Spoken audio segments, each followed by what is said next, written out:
अस्सलाम वालेकुम जी। एक दफ़ा फिर से क्रिक टॉक के साथ मैं हूं मुबीन खान। कुछ दिनों से मीडिया के ऊपर, खास तौर पे सोशल मीडिया पे एक हंगामा बरपा है कि मोहम्मद रिजवान को उनके कप्तान ने बिग बैश में इनिंग्स के दौरान ही रिटायर करवाया, मतलब रिटायर्ड आउट जिसको कहते हैं। लेकिन उनका जो तरीका का तरीका था उसके ऊपर काफ़ी ज़्यादा क्रिटिसिज्म हो रहा है कि बड़े ही बुरे तरीके से उन्होंने बाउंड्री से बाहर खड़े होकर रिजवान को इशारे किए कि वो बस रिटायर हों और बाहर निकल आए। अब पहले तो इसको समझने की ज़रूरत है कि हुआ क्या। वो मैं थोड़ी डिटेल आपको बाद में बताता हूँ कि मैच की पोजीशन क्या थी, फिर रिजवान किस तरीके से बैटिंग कर रहे थे, वजह क्या थी और क्यों हंगामा हुआ और उसके बाद क्या हुआ, सारी डिटेल आपको आज मैं बताऊंगा। सीन्स जो हैं वो आप देख रहे हैं, स्क्रीन पे आपके सामने चल रहे हैं। वो इशारा बिल्कुल बहुत ऑकवर्ड था और बहुत बुरे तरीके से, ये देखे ना, ये जिस तरीके से इशारे कर रहा है कप्तान। उसके बाद ये एक रन पे खुद भी रन आउट हो गया। लेकिन मसला ये नहीं है, मसला ये है कि क्या डिसरेस्पेक्ट हुई, क्या ये तरीका कार जो इनका था ये ठीक था बुरा था, और एक्चुअल सिचुएशन और मामला क्या था। मोहम्मद रिजवान बिग बैश, जैसे आपको मालूम है, बीबीएल खेल रहे हैं। सिडनी थंडर के खिलाफ ये बैटिंग कर रहे थे, जिसके बैटिंग के दौरान ही इनके कप्तान ने इन्हें वापस आने के इशारे किए।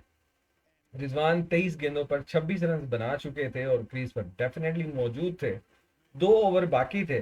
तो अब मेलबर्न के जो कप्तान हैं वेल सदरलैंड, उनको लगा कि मुझे जाना चाहिए इनकी जगह पे और रिजवान को बाहर बुलाना चाहिए। खैर, जो भी हुआ, 113 के स्ट्राइक रेट पे रिजवान बैटिंग कर रहे थे और उनको उन्होंने वापस बुला लिया। उसके ऊपर सोशल मीडिया पे हंगामा बरपा हो गया। खासतौर पे इंडियन मीडिया को तो बहाना चाहिए कि ज़रा कुछ ऐसा हो पाकिस्तानियों के साथ तो हम आ जाएं शोर करने। और उसके साथ साथ पाकिस्तानी कंटेंट क्रिएटर्स, यूट्यूबर्स ने भी इसके ऊपर काफ़ी वाह समेटी है और बड़ी उन्होंने अपनी अपनी राय दी है। ठीक है, हर बंदे का हक है। आ, मैंने पहले कह दिया, बिल्कुल ही तरीकाकार जो था वो डिसरेस्पेक्टफुल था। मुझे भी लगा, किसी को भी लग सकता है। पाकिस्तानी टीम की कप्तानी कर चुके हैं, मतलब पाकिस्तानी क्रिकेट टीम की कप्तानी के अलावा आईसीसी रैंकिंग में काफ़ी ज़बरदस्त पोजीशंस पे रह चुके हैं और काफ़ी एक्सपीरियंस बल्लेबाज हैं और अच्छा खेलते हैं। टी20 में बड़ा अच्छा रिकॉर्ड है। ठीक है, आजकल इनका टाइम उतना अच्छा नहीं चल रहा जिस तरीके से बुलाया इस तरीके से नहीं बुलाना चाहिए था। इस पे रिजवान का जो है वो रिएक्शन आ गया। वो रिजवान कहते हैं हमारा मजहब भी अमीर की इताअत की तलकीन करता है। मैच में कप्तान अमीर होता है। अमीर बोलते हैं जो बड़ा हो, सरबराह हो।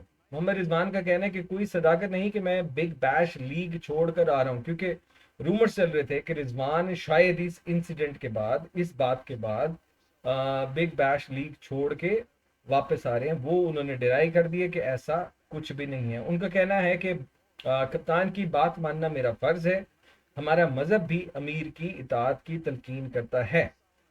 इससे पहले बिग बैश लीग में मोहम्मद रिजवान को बैटिंग के दौरान रिटायर्ड हर्ट करवाकर वापस बुलाने पर मेलबर्न की इंतजामिया ने भी, जो टीम की इंतजामिया है, मेलबर्न सिटी नहीं, टीम की जो इंतजामिया है, उन्होंने भी रिजवान से माफी मांग ली थी। और रिपोर्ट्स ये भी हैं कि कप्तान और कोच ने पाकिस्तानी विकेट कीपर बैटर से माजरत की है। यानी कि वही कप्तान जिन्होंने उन्हें, सदरलैंड, जिन्होंने उन्हें इशारे किए और रिटायर होने के लिए कहा, उन्होंने भी इस बात के ऊपर, कप्तान विल सिदरलैंड का कहना था कि रिजवान एक अच्छे खिलाड़ी हैं। वो ना भी कहें तब भी रिजवान एक अच्छे खिलाड़ी हैं। मैच दिलचस्प मरहले में था, ताहम मैं अपने रवैये पर शर्मिंदा हूं। सो कहने का मकसद क्या है? एक तो क्रिकेट में ये चलता ही है, आम सी बात है, कोई बड़ी बात नहीं है। वो किसी भी प्लेयर का कोई दिन अच्छा चल रहा होता है, कोई दिन बुरा चल रहा होता है। कप्तान के पास ये ताकत, ये पावर, ये अख्तियार मौजूद है कि वो किसी भी प्लेयर को अगर महसूस करता है कि वो बैटिंग अच्छी नहीं कर रहा है या उस तरीके से नहीं हो पा रही कि हम टारगेट जो अचीव करने जा रहे हैं या जो हम सेट करने जा रहे हैं वो शायद ना हो पाए, तो कप्तान बिल्कुल वो उसको बुला सकता है, उसे कह सकता है कि आप रिटायर हो, वापस आ जाए। लेकिन बात यहाँ पे इस डिसीजन की नहीं है, तरीकाकार पे एतराज था जो मेरे हिसाब से किसी हद तक शायद मैं भी कहूँगा कि गलत था। वो बात मैं पहले भी कर चुका हूँ। लेकिन यहाँ मसला ये आ रहा है कि पाकिस्तानी मीडिया, सोशल मीडिया पे जो कंटेंट क्रिएटर्स हैं वो सवाल उठा रहे हैं कि पाकिस्तानी प्लेयर्स की बिग बैश में परफॉर्मेंस जो है वो बड़ी एवरेज, या अगर बिलो एवरेज कहें तो भी शायद गलत नहीं होगा। बाबर आजम वो भी परफॉर्म 150 के अलावा मेरे ख्याल में बिग बैश में उनकी कोई परफॉर्मेंस नहीं है। मोहम्मद रिजवान उनके साथ ये वाकया हो गया। तो क्या मतलब ये जो प्लेयर्स गए हैं डेफिनेटली पाकिस्तान को रिप्रेजेंट कर रहे हैं, तो उतने अच्छे से नहीं कर पाए। सिर्फ एक बीच में आया जो कि वायरल भी हुई है, वीडियोस मैंने भी देखी हैं, जमान ने जो आखिरी ओवर में 6 रन डिफेंड किए हैं, उसके ऊपर डेफिनेटली वाह हो रही है, शाबाश हो रही है। लेकिन पाकिस्तानी पेसर्स हों या पाकिस्तानी बैटर्स हों, ये सीजन कम से कम अगर हम ये कहें कि उतने अच्छे से परफॉर्मेंस नहीं आ रही। और T20 फॉर्मेट में पता नहीं क्या हो गया, एक वक्त के हम बादशाह थे और आज ये हालत है कि हम जो हमारा ही जो हमें सूट करता है फॉर्मेट, उसमें हम बुरे तरीके से नाकाम हो रहे हैं। तो इसकी जो रूट कॉज है उसकी तरफ डेफिनेटली हमें जाना चाहिए। आगे T20 वर्ल्ड कप आपके सर के ऊपर है और वहाँ पे आपको साफ ज़ाहिर है अच्छी टीमों का सामना करना है और एक अच्छी पोजीशन बनानी है। अब एक तो ये भी सवाल उठ रहा है कि क्या मोहम्मद रिजवान पाकिस्तानी स्क्वाड का हिस्सा होंगे, नहीं होंगे। वो नहीं होंगे तो कौन विकेट कीपर बैटर खेलेंगे पाकिस्तान की तरफ से। तो ये काफ़ी सारी बातें हो रही हैं। और रिजवान का जो करियर है डेफिनेटली बड़ा अच्छा उन्होंने खेला है पाकिस्तान की तरफ से। एक डाउनफॉल का पीरियड आता है उनके ऊपर चल रहा है, वो बिल्कुल एक हद तक ठीक भी है। बाबर हो या रिजवान हो, वो जो क्लास जिसके ऊपर उनकी तारीफ हुआ करती थी, लोग अप्रिशिएट किया करते थे, वो वाली शायद कहीं गुमसुम हो गई है, मतलब नजर नहीं आ रही। तो इसके ऊपर इन दोनों को अपने बैटिंग स्टाइल और अपनी खास तौर पे स्ट्राइक रेट के ऊपर मेरे हिसाब से काम करना होगा। अदरवाइज इस तरह की लीग्स में जाके अगर इस तरह के वाकये होंगे तो प्लेयर के साथ साथ ये तो फिर साथ जरे मुल्क को भी आप रिप्रेजेंट कर रहे होते हैं, तो कोई अच्छा नाम नहीं बनता है। तो इसके ऊपर मेरे हिसाब से इन दोनों प्लेयर्स को, खासतौर पे रिजवान और बाबर को, सीरियसली सोचना होगा कि इनके बैटिंग टेक्निक्स में क्या ऐसे फ्लॉज हैं जो T20 फॉर्मेट में इनको सपोर्ट नहीं कर रहे।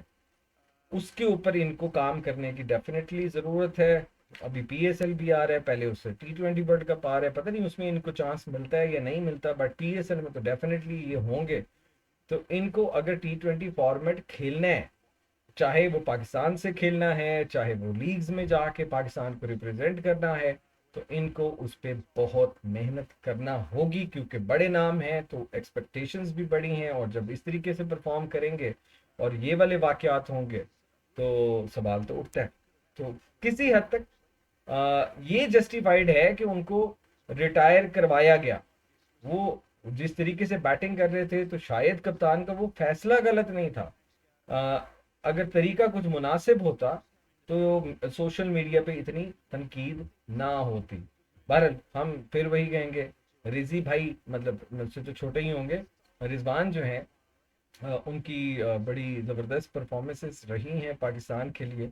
बड़ा नाम है, बड़े स्टार हैं।